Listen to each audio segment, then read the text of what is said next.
mag-subscribe ka na. Hello, hello,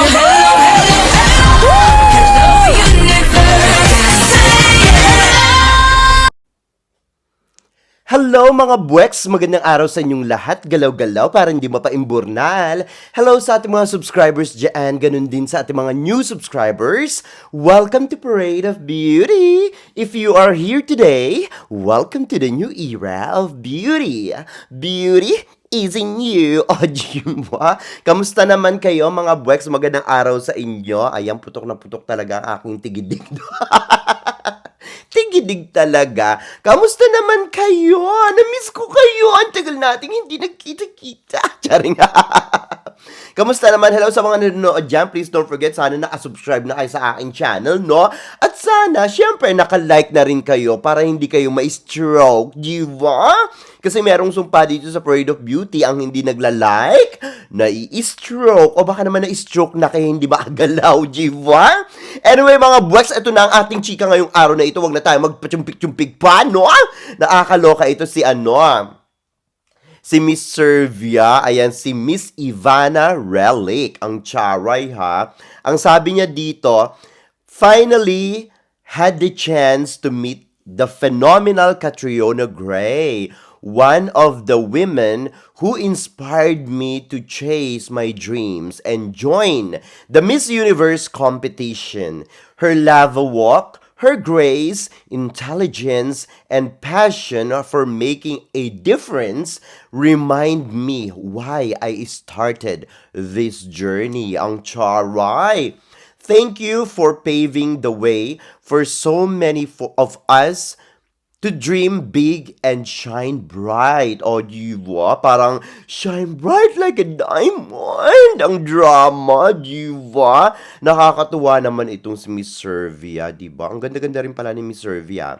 In fairness naman, no, sino ba naman ang makakalimot sa nag-iisang Catriona Gray, diba? Si Catriona Gray lang naman ang nag-set ng mataas na bar. Ayan ha, sa Miss Universe nung 2028. At syempre, nasaksihan natin yan, diba? Kaya nga pag nanonood kayo ng Miss Universe, ay makikita nyo ang aking pagmumukha na may hawak ng flag doon sa Coronation Night. Ang nag-iisang Parade of Beauty, that was my, o diba?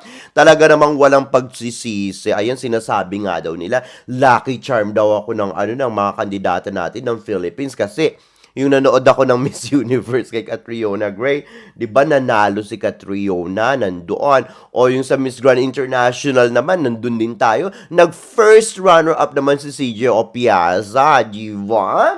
Muntik na rin masungkit ang corona. Sabi nga daw, lucky charm na ako. Pero syempre, hindi naman ako naniniwala sa lucky charm na yan.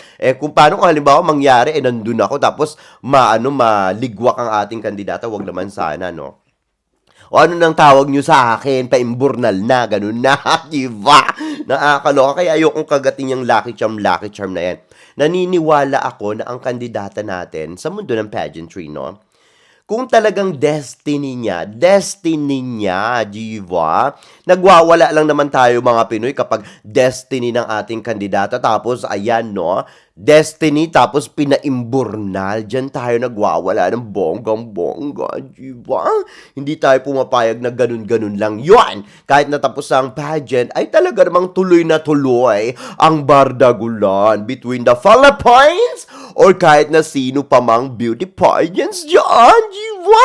Wala silang magagawa. Siyempre, ang power ng mga Pinoy ay kakaiba naman talaga pagdating sa mundo ng pageantry, diba?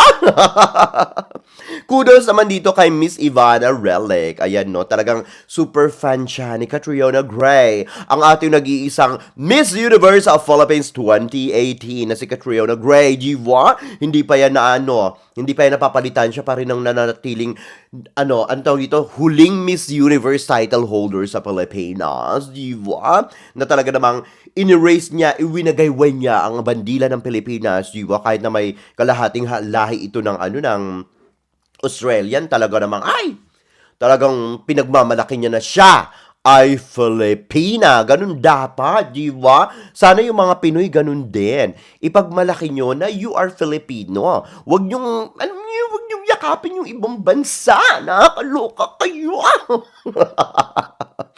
Huwag nyo silang yakapin. Wala naman silang ambag sa ating bansa. Pag may nadikit na sa kandidata natin na kesyo ganito, ganyan, ganyan, ganyan, akala nyo naman, ay naku, ewan ko sa inyo. Best friend, agad-agad. Huwag ganon. Kita nyo si Catriona Gray. Nung panahon ng, anong tawag dito, nung Miss Universe 2018, di ba? Nandyan si Denmark, yung iba pa mga friends niya, ganyan, ganyan. Hindi naman siya nagawa ng issue na ganito, di ba? Hindi naman na-hype yung mga yun. Hindi naman sila hina-hype ng mga Pinoy na kesyo best friend na ganyan-ganyan, di ba? At saka si Catriona Gray, maingat, di ba? Ayaw niya siyempre maagaw ang kanyang sanda, di ba? Yung sanda na sinasabi nila. Ayaw niya makuha ang kanyang anong tawag dito, yung kanyang kinang, ayaw niya masapawan. Kaya naman maingat din siya nung yung mga panahon na yon. Siyempre, nasaksihan ko yon from day one, o advance pa nga ako, dumating ako dun before Catriona Gray, nasaksihan ko ang kanyang laban doon sa sa Bangkok. So, hindi niya hinahayaang matabunan ng kanyang kinang, diba? At saka yung mga Pilipino, hindi ganyan dati. Ngayon, may madigit lang sa kandidata natin. Ayan na, bidang-bida na sa inyo, nakakaloka kayo. Huwag ganon, suportahan natin ang ating kandidata. Huwag yung iba, diba? Nakakaloka kayo. But anyway, mga buweks, ito na nga, isa pa ito ang ating abanse babae. Oh my God. Or abanse babae.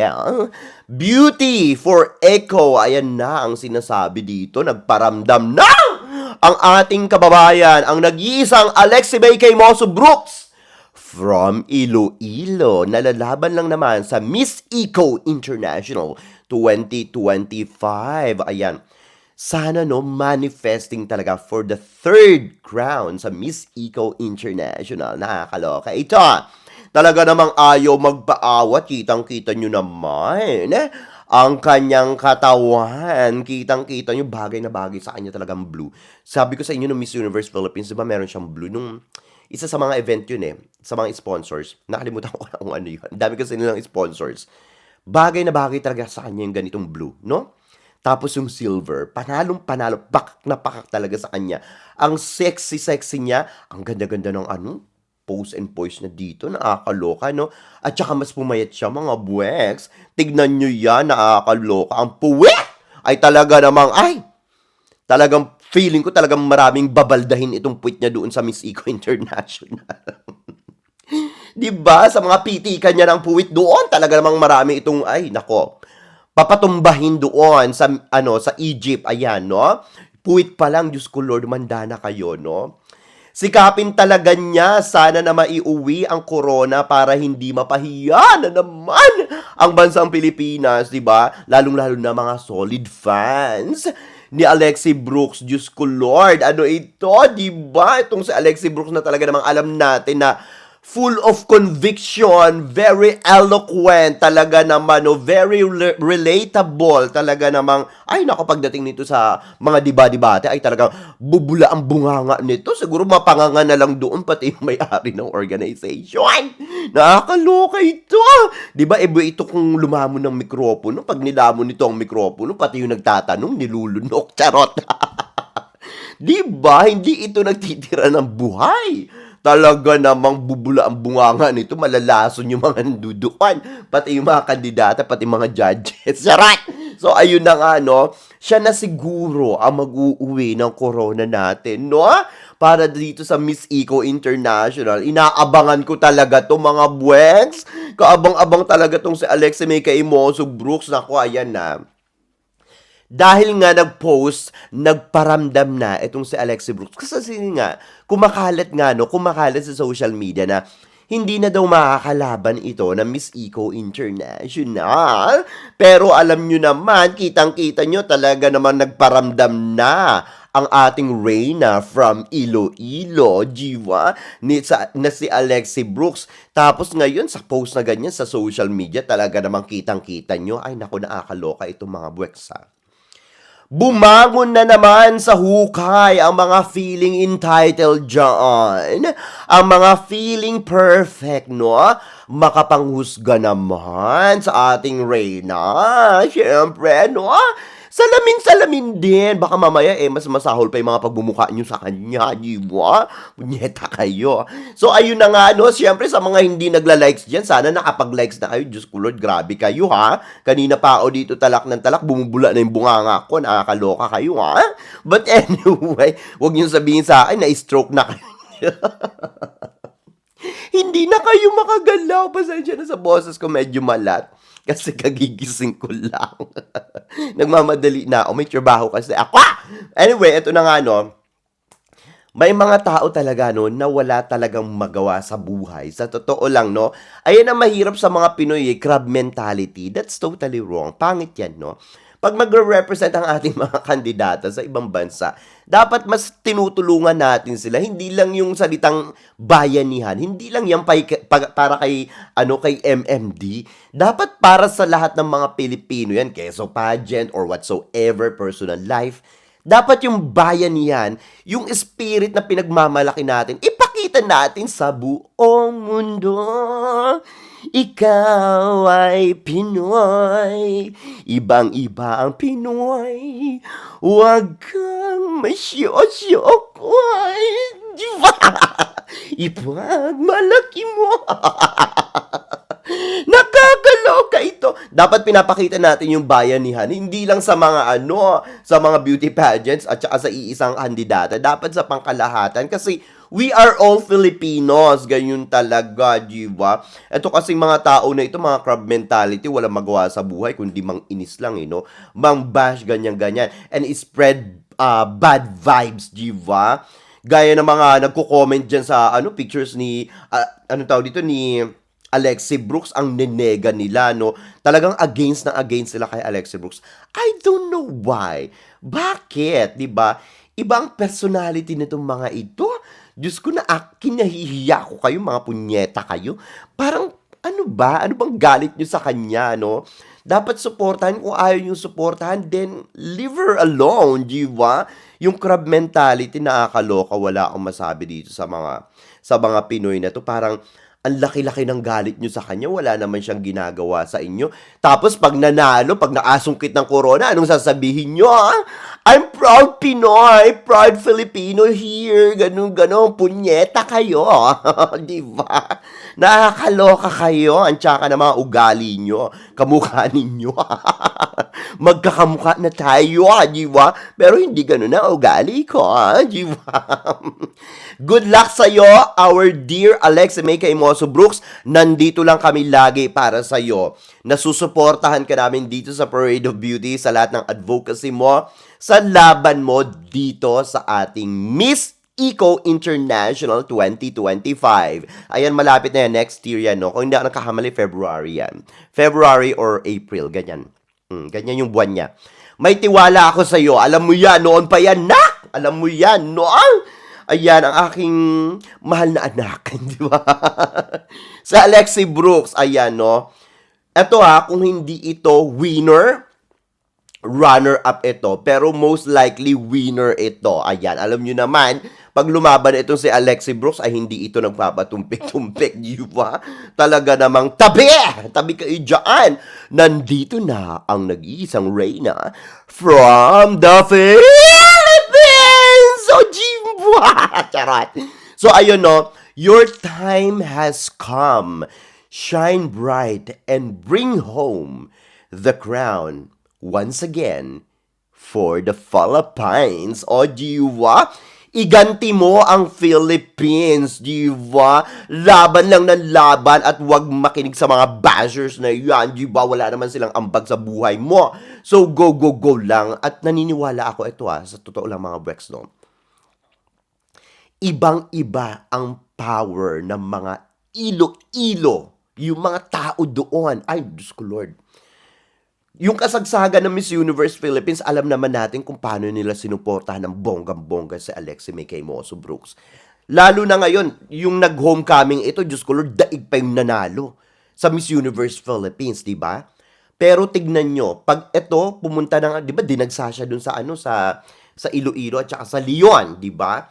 Ito, pag nasa na ito, siguro pag ano pa lang nito, let's say, send-off interview, mga ganyan-ganyan. Siyempre, marami na nag-aabang dyan. Siyempre, na-miss nila ang bunganga ni Alexi Brooks kung paano ito bumulan, di ba? Doon pa lang sa send-off interview niya, or send-off party, and I don't know kung anong tawag nila dun sa, sa Pilipinas, no?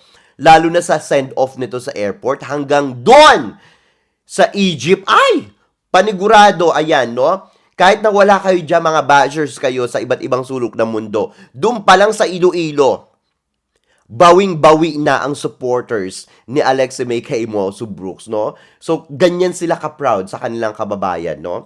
Mag-iingay ito ng bonggang-bongga. Nakakaloka yung suporta nila, talagang to the highest level. Ayan, kudos, shoutout sa ating mga kababayang taga Iloilo dyan na talaga namang sobra-sobrang nanonood sa akin noong kasagsagan ng Miss Universe Philippines na talaga namang ngayon.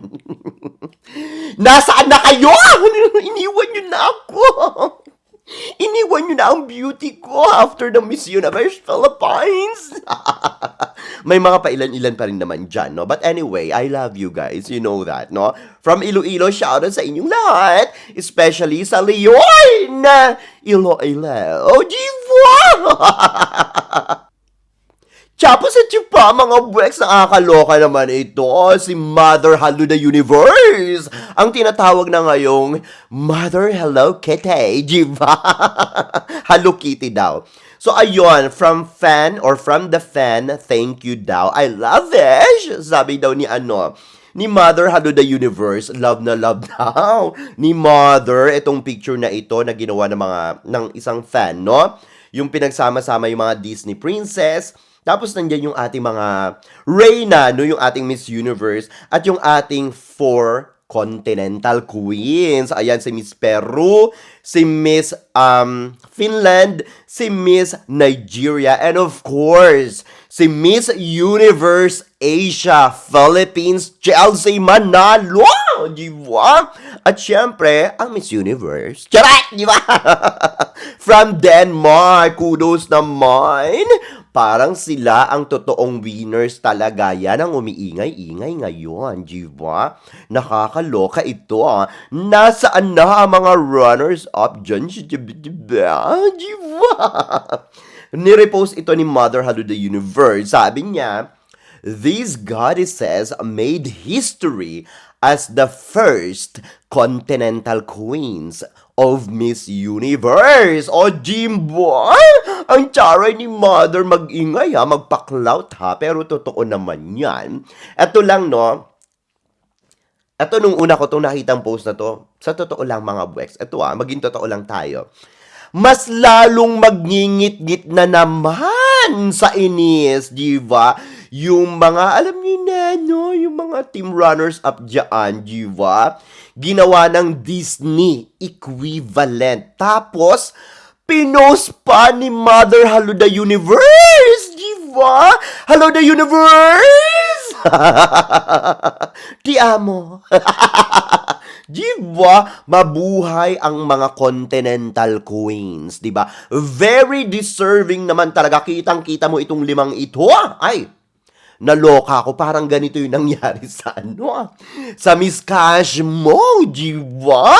Yung pinili sa 10, ang mga napasok sa top 5, ang mga naiwan doon sila Atisa Manalo, parang sila mismo ang totoong top 5, di ba?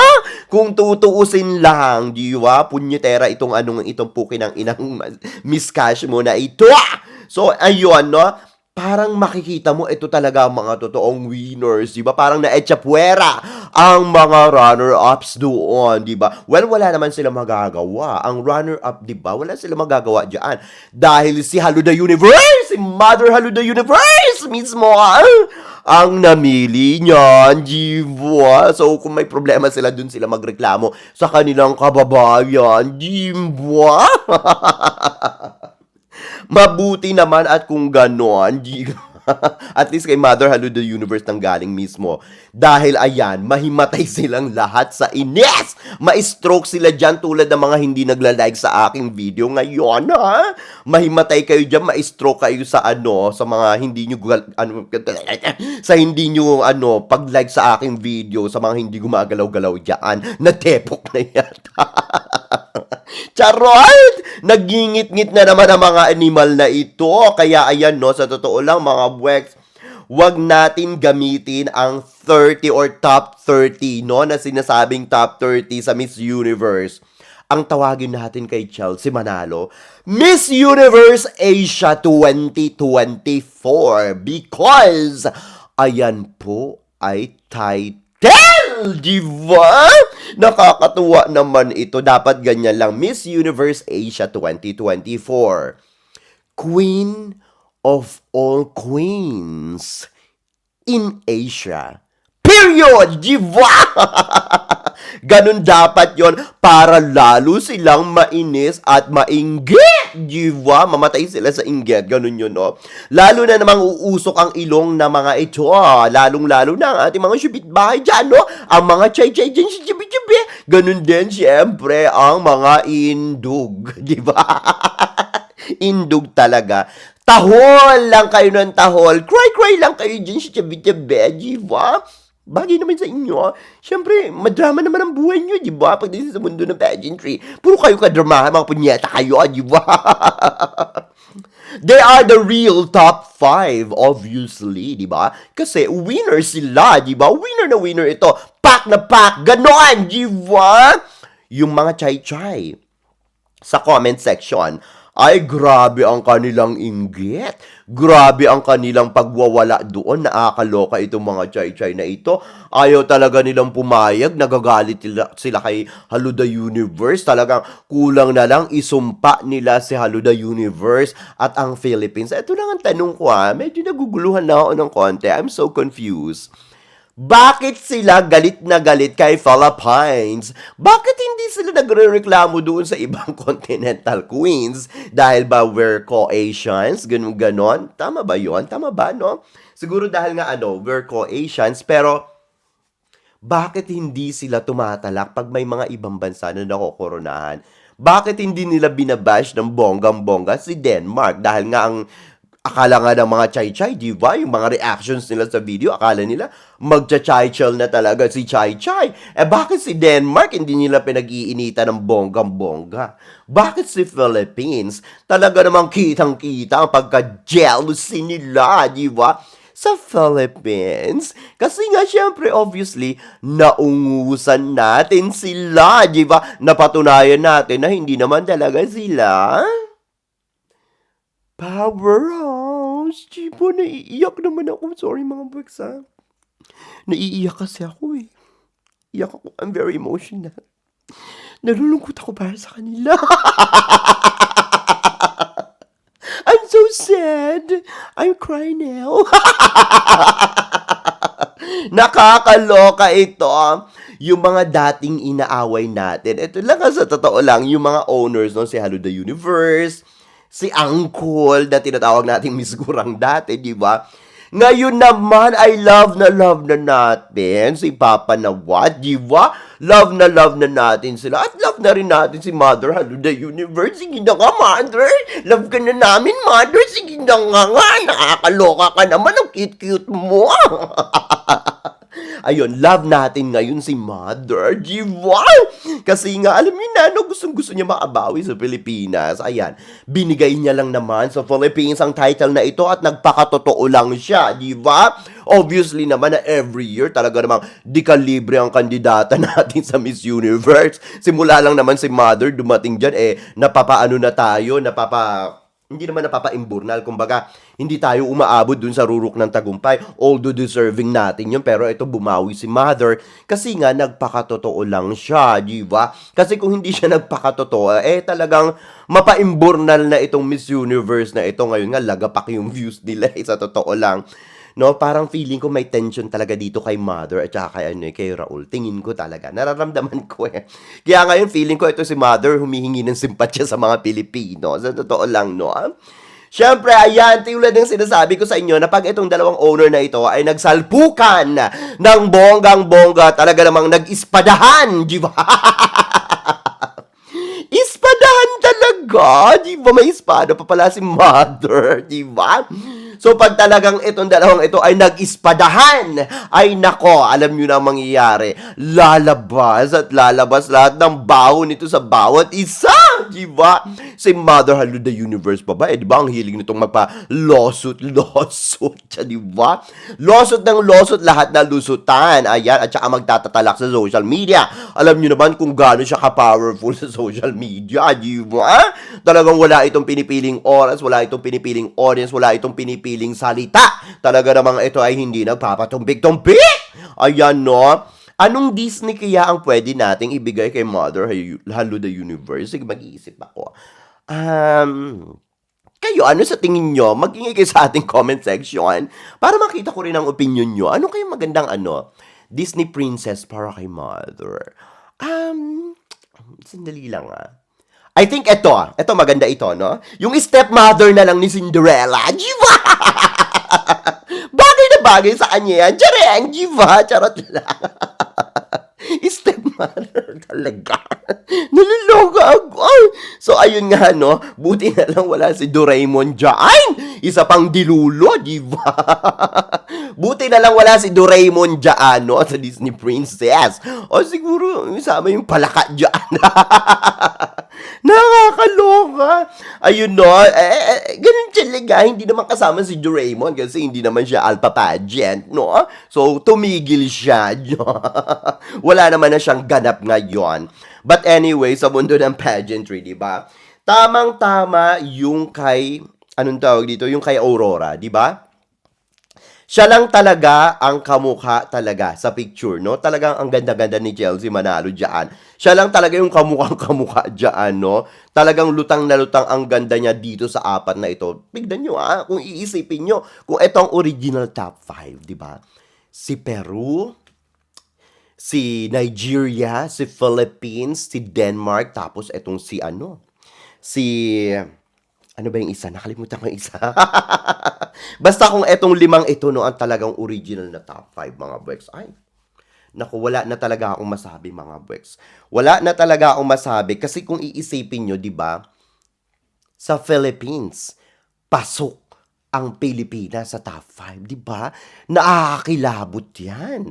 Nakakakilabot yan. At saka si Finland pala, di ba? Mga Blandina, tapos si Nigeria from Africa. And then, Asia. Di ba? Ang ganda ng kombinasyon. Di ba? Philippines nasa top 5, di ba? At may title. Kung ito talaga, feeling ko ito talaga yung real top 5, di ba? Syempre galing yan sa sa may-ari ng Miss Universe, di ba? Ano mas importante? Yung may-ari o yung mga judges? Syempre may mga may-ari, di ba?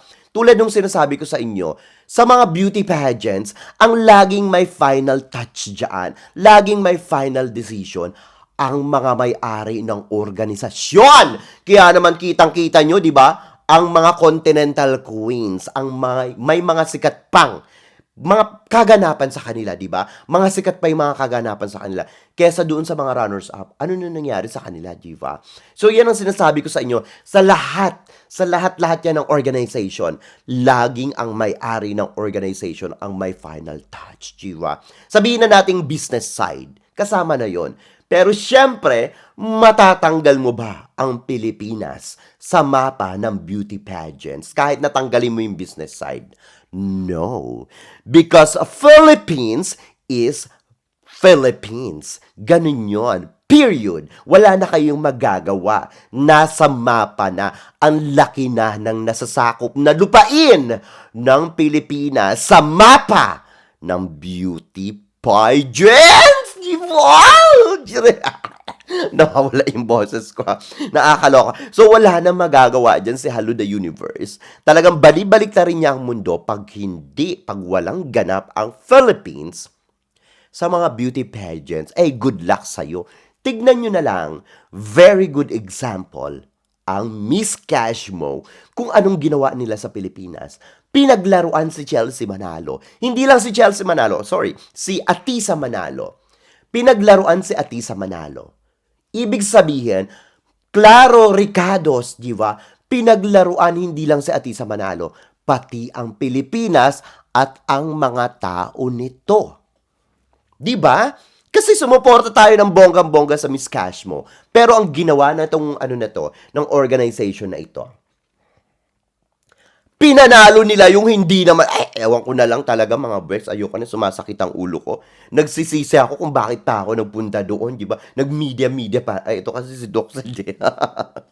Nagkaroon pa tayo, bumili pa tayo ng pinakamamahaling ticket doon, tapos ganun yung gagawin sa atin, no? Ibig ko sabihin, wala akong pagsisisi. Of course, I would love to go there. I'd love to go there because of Atisa Manalo to support her, no? Kandidata natin eh. And I love Atisa Manalo. But yung part na pinaglaruan tayo doon, putang ina, niinis ako talaga mga Bwex. Yun ang ayoko. Awang-awa ko kay Atisa Manalo. At sa mga Pilipino na pinaasa nitong Miss Cashmo na ito, puro votings, puro botohan, pera-pera na lang ba? Ganun ba? Di ba? Nakakaloka, di ba? So ayun no, alam na alam ni Hello the Universe, di ba? At ni Papa Nawat kung paano bumawi sa Philippines. Kudos naman dito sa dalawang ito, no? Mas naging mukha silang 5 winners. Etong 5 na ito, mukha talaga silang winners, no? Sila talaga ang makatotohanan mo ang winners, hindi yung runner-ups, di ba? Sa totoo lang, I salute Hello the Universe, Mother Hello the Universe. I salute your brilliance and ano tawag dito? Yung kanyang, ano ba yung salitang ito? Nakalimutan ko na. Yung kanyang generosity, ayan. Kudos sa kanya, no? Yung sa kanyang brilliance at generosity. Alam niyo, nakakatuwa lang, no? Etong si Mother Hello the Universe. You brought back prestige and dignity to your organization. Di ba? Binigyan niya ng kulay ulit, ng talagang, alam mo yon, dahilan para magtiwala tayo ulit dito sa organization ng Miss Universe. Kahit na pa-imburnal yung kanilang, anong tawag dito, production, no? She have an eye for real beauty. Pagpapatunay yan, no? So, thank you so much, Mother Hello the Universe and Jakra Jutatip. Thank you so much. We love you. Alam mo yan, di ba? Pero pag pa-imburnal ka, lagot ka sa amin. Ganun talaga, no? And a keen sense of business opportunities whenever they presented to you, di ba? So, kudos dito kay Mother Hello the Universe. All of them are truly beautiful. Wala kang maitapon dito sa 5. Doon sa top 5 na, parang yung iba doon, gusto mong ihagis sa imburnal. Charot! So, ayun no, the new set of queens of Miss Universe Continental. Di ba? Ang ganda! So, to Miss Universe organization, yes, I agree, no? The process of giving the award to Miss Continent crowns based on their performance from the beginning up to preliminary competition according to observation or the observation of the organization. Di ba? Ang galing lang. Sobrang galing nito. Nakakatuwa. Tuwan-tuwa ako. Oh my God. Wow, the Philippines. The very first Miss Universe Asia. Diba? Sa Pilipinas lang naman. Grabe. Ibig sabihin nito, si Chelsea Manalo, nilamon niya lahat ng Asia! Diba? Sa Miss Universe. Diba? Lamon na lamon sila. Legit itong Continental Queens of Miss Universe 2024. Sa totoo lang, no? Ito kasi talaga, ang mga deserving, sila talaga yung mga deserving. I think hindi ito kontrolado ni Mother the Universe talaga. Yung mga judges, no? Yung mga scores nila. Yung decision nila. Kaya ito ang way niya, ang ginawa niya para ipakita kung sino talaga ang para sa organization niya at deserving talaga, no? Pinakita niya na pakatotoo lang siya, kudos sa kanya. Yan talaga ang gusto niyang candidates. 'Di ba nag-post nga siya sa social media, ang hinahanap niya mga candidates talaga na winners, no? Yung may magandang kalooban. So ayan na nga yun, no? Yan ang hinahanap niya. Wala silang magagawa diyan. Si Hello the Universe ang tingin ko si Hello the Universe at saka si Raul Rocha, kahit na half-half sila, sa pagmamayari ng Miss Universe, tingin ko si Hello the Universe pa rin ang powerful. Sa tingin ko, siya pa rin ang may talagang power, no? Sobra-sobrang power dito sa Miss Universe organization. At least, now, hiwalay yung judges' decision, di ba? Dito sa Continental Queens. Sabi siguro ni Hello the Universe, meron akong Continental Queens, di ba? Bahala kayo dyan sa top 5 nyo. Mas importante ito. Mas paniniwalaan ako dahil ako may-ari ng Miss Universe. Ako ang nakakaalam ng eksakto kung sino talaga ang mga winners, di ba? So, bless sa inyong lahat, di ba? Charot. So, ayun, no? Paano yung mga runner-ups? Ano nang ganap nila? Wala na. Balik na sa country nila, di ba? Siguro kung ito yung top 5 this year, ha?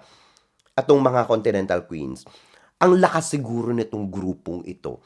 Sobrang lakas nito, no? Talagang powerful ito. Imbiyer na ang mga top 5, di ba? Nakakaloka sila. Or yung top 4, wala silang chai-chel, di ba? Mas maganda pa to tingnan kaysa dun sa sa top 5 or top 4 na, alam mo yun. Mas maganda pa tong title na to. I think Continental Queens title, ha, is more appropriate. Ang ganda pakinggan, sa totoo lang, no? Title, Miss Universe should have planetary titles too, di ba? At least more candidates have a chance of winning a title. Ang ganda sana ng ganyan, no? Mabangong-mabango ngayon si Mother Hello the Universe, di ba? Sa mga Pilipino. Kasi nga nagpakatotoo siya. Ganyan dapat, Mother, no? Lagi ka magpapakatotoo. Oh! Para hindi ka napapaimburnal sa amin, di ba? Para love na love ka namin. Ganon. Talaga namang ang ating Reynang si Chelsea Manalo ay very deserving sa title niya, no? Very deserving talaga. Dahil lumaban ito ng bonggang-bongga at winagayway nito ang ating bansang Pilipinas, no? Ang watawat ng Pilipinas sa international pageant na ginanap lamang, siyempre, no? Sa bansang Mexico, di ba? Napaka-nice naman ito. Pero mas better sana kung inaward nila ito during the pageant mismo. Pero okay lang yan. Wala nang wala nang halaga yon. Basta nasa atin ang titulo ng Miss Universe Asia for the very first time sa history ng Miss Universe, di ba? So, hindi na nila mababawi yon. Nahihiya yung mga Latino, di ba? Yung mga Latino judges dyan sa kanilang second, fourth runner-up, di ba? Sa kanilang mga nila dyan, sa kanilang mga runners-up, nahihiya sila. Isama mo na yung third runner-up nila. Kasi si first runner-up, very deserving naman So, ayun, hiyang-hiya na sila dyan. Kasi nga, syempre, no? Ayun ang totoong winner Sinampal sila ni Hello the Universe, di ba? Di ba? Ay, congratulations nga pala and kudos kay kay Michael Cinco. Kasi talaga namang nagbigay at talaga namang napaka-vocal nito na nagbigay siya ng kanyang pinakamataas na score kay Chelsea Manalo. Pero syempre kahit na tulad nga ng sinabi ko sa inyo noon bago pa mag-coronation night or preliminary, kahit na magtatumbling sabay split si Mama Michael Cinco doon, mga buweks, no? Kahit na ibigay niya pa yung todo-todong scores, hindi rin talaga mahahatak, makakatulong in a way, pero hindi lang naman siya yung judge doon. Marami, syempre lalamunin siya doon kung siya lang yung magbibigay ng mataas na scores kay Chelsea Manalo. So, kudos. Grabe, yung loyalty ni Michael Cinco sa Pilipinas. Ang galing. So, ayun. Thank you so much, Mother. Ayan, Michael Cinco. Ayan. Ito sa totoo lang di pa rin mawawala. Ito lang para sa akin, no? Kahit na ganyan, okay, binigay sa atin ni Mother, no? Pero syempre, ito hindi pa rin mawawala ang kagaguhan, di ba? Ang kagaguhan ni Mother Hello the Universe na pilit ipinasok sa plano nila, di ba? Ang chai-chai, di ba? Nag-iisa lang siya doon. Hindi pa rin mawawala sa isipan ng mga Pilipino yan, di ba? Kahit na papaano, kita mo, ang Miss Universe talaga may mekos-mekos. Hindi mawawala ang kagaguhan nitong si Mother Hello the Universe, di ba?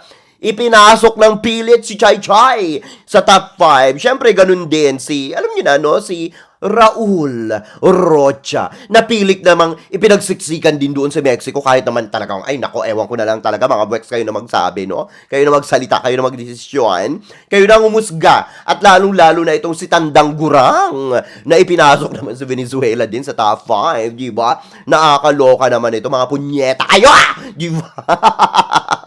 Sa part na yan, I don't like it, no?